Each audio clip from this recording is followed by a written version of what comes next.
एक ऐसी अभिनेत्री जिनके दीवाने उस जमाने के नामी गामी अभिनेता हुआ करता था। एक ऐसी अभिनेत्री जिनसे बॉलीवुड के मशहूर अभिनेता दिलीप कुमार साहब दो बार निकाह किया था। जी हम बात कर रहे हैं अपने जमाने की सबसे महंगी और सबसे खूबसूरत अभिनेत्री शायरा बन्नू का। आज इस वीडियो में जानेंगे बियोग्राफी ऑफ शायरा बन्नू। शायरा बन्नू कैसे फिल्मों में आई, शायरा बन्नू से दिलीप कुमार साहब कैसे दो बार शादी किया। शायरा बन्नू के बारे में आज संपूर्ण कहानी जानेंगे। तो फिर देर क्या, चलिए बिना कास्टिंग के ही फिल्म स्टार्ट करते हैं, बिना बकवास के ही जो समझ लीजिए। शायरा बन्नू का जन्म 23 अगस्त 1944 को हुआ था। शायरा बन्नू के पिताजी का नाम अहमद मियाँ था। जी हाँ, लोग उन्हें मियाँ अहमद करके पुकारते थे। वहीं शायरा बन्नू की माता का नाम नासिम बन्नू था। उस समय नासिम बन्नू हिंदी सिनेमा, जिसे हम बॉलीवुड भी कहते हैं, हिंदी सिनेमा के मशहूर अभिनेत्री हुआ करती थी। और नासिम बन्नू के ही हिंदी सिनेमा की, जिस तरह से राजेश खन्ना को बॉलीवुड के पहला सुपरस्टार कहा जाता है, ठीक उसी तरह से शायरा बन्नू के माता को ही नासिम बन्नू जिनका नाम है, उनको हिंदी सिनेमा के पहले सुपरस्टार का तगमा मिला हुआ है। वहीं शायरा बन्नू की करियर की बात करें तो अपने देश और पाकिस्तान के विभाजन के बाद शायरा बन्नू के पिता मियाँ अहमद पाकिस्तान में जाकर बस गए, जबकि नासिम बन्नू अपनी बेटी शायरा बन्नू को लेकर विदेश चले गए, लंदन। शायरा बन्नू का बचपन लंदन में भी बीता और उन्होंने अपना पढ़ाई लिखाई वहीं से किया। बताया जाता है शायरा बन्नू अपनी माँ की तरह ही एक मशहूर अभिनेत्री बनना चाहती थी, और जब उनका छुट्टी हुआ करता था तो वो अपने देश इंडिया आया करती थी। उस दौरान जब शायरा बन्नू अपने देश भारत में आती थी तो दिलीप कुमार साहब की फिल्म की शूटिंग घंटों बैठ कर देखा करती थी, और उनके सबसे पसंदीदा अभिनेता दिलीप कुमार साहब ही थे। लंदन से भारत लौटने के बाद शायरा बन्नू ने महज 17 साल की उम्र में अपने हिंदी सिनेमा करियर की शुरुआत की। साल 1961 में शायरा बन्नू ने शम्मी कपूर के साथ फिल्म जंगली में काम किया। शायरा बन्नू का ये पहली फिल्म थी। ये फिल्म हिट साबित हुआ, लोगों ने इस फिल्म को बहुत प्यार दिया। इसके बाद शायरा बन्नू एक से बढ़कर एक हिट फिल्मों में काम किया। 1960 से लेकर 70 के दशक में शायरा बन्नू हिंदी फिल्म की सबसे महंगी अभिनेत्रियों में से एक बन गई थी। वहीं शायरा बन्नू की लव लाइफ जिन्हें हम लव स्टोरी भी कहते हैं, उनके ज़िंदगी के बारे में बात करें तो शायरा बन्नू ने जब अपने करियर के शीर्ष पर थी तब उन्हें हिंदी सिनेमा के महान अभिनेता राजेंद्र कुमार साहब शायरा बन्नू पर फिदा हो गए थे। लेकिन समस्या ये थी कि राजेंद्र कुमार साहब पहले से ही शादीशुदा थे और उनके 3 बच्चे थे।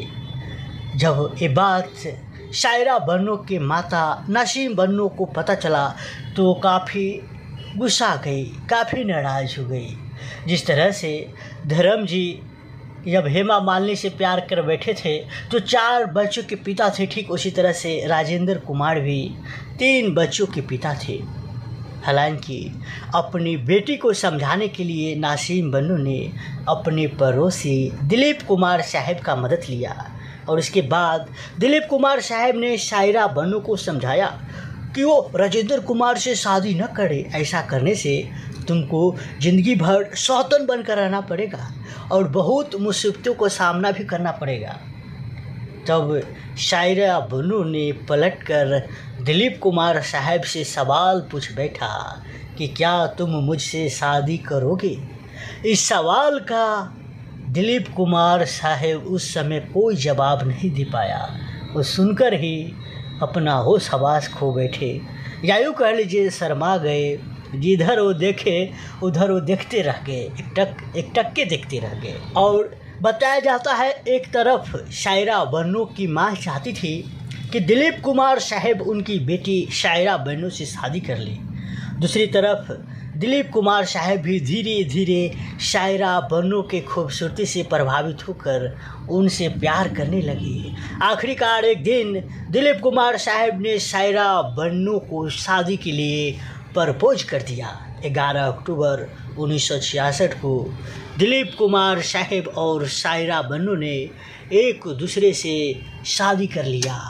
उस समय दिलीप कुमार साहब की उम्र 44 साल थी, जबकि सायरा बन्नू की उम्र सिर्फ 22 साल थी। और उस समय ज़्यादातर लोगों को लगता था कि उम्र के इस फासले के कारण सायरा बन्नू और दिलीप कुमार साहब का रिश्ता ज़्यादा नहीं चल पाएगा और दोनों जल्द ही एक दूसरे से अलग हो जाएंगे। हालांकि सायरा बन्नू और दिलीप कुमार साहब ने कठिन समय में एक दूसरे का साथ दिया और अपने रिश्ते को बनाए रखा। इसी बीच सायरा बन्नू गर्भवती भी हो गई।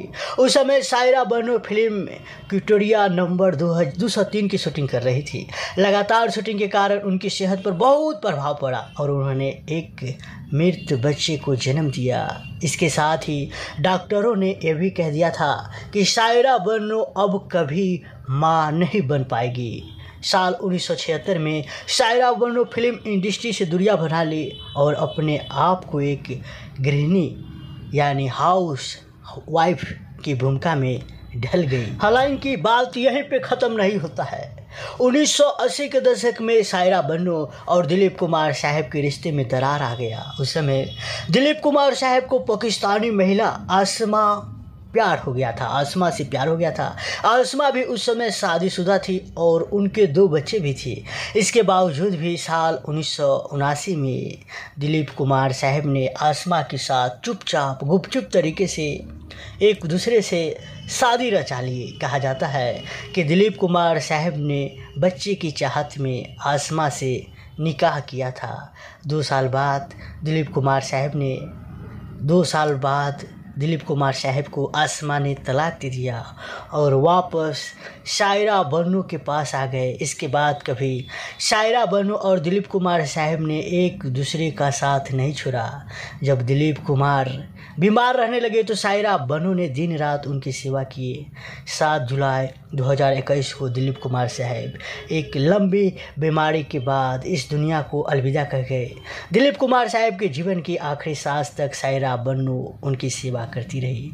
वहीं सायरा बन्नू की कुछ प्रसिद्ध फिल्में की बात करें तो उनका सबसे पहला फिल्म जंगली जो काफ़ी सुपरहिट हुआ था, वहीं शादी, दूर की आवाज़, आओ प्यार करे, प्यार मोहब्बत, ये ज़िंदगी कितनी हसीन है, दीवाना, अमन, झुक गया आसमां, पड़ोसन, पूरब और पश्चिम, ऐसे कई सारे फिल्में हैं जो उनका प्रसिद्ध फिल्मों में गिना जाता है। वहीं सायरा बन्नू के अवार्ड्स की बात करें तो सायरा बन्नू को फिल्म जंगली में उनकी भूमिका के लिए सर्वश्रेष्ठ अभिनेत्री के लिए फिल्म फेयर पुरस्कार के लिए नामांकित किया गया था और उन्होंने फिल्म दीवाना में अपने प्रदर्शन के लिए फिर से एक नामांकन अर्जित किया था। खैर, आपको सायरा बन्नू का ये बियोग्राफी कैसा लगा, सायरा बन्नू का ये जीवनी कैसा लगा, आप हमें कमेंट में बताइएगा। और इसी तरह आप सायरा बन्नू के बारे में और भी कुछ जानना चाहते हैं तो आप हमें कमेंट में बताइए और इस वीडियो को शेयर कीजिए और नीचे लाल बटन दबाकर इस चैनल को फ्री में सब्सक्राइब कर लीजिए।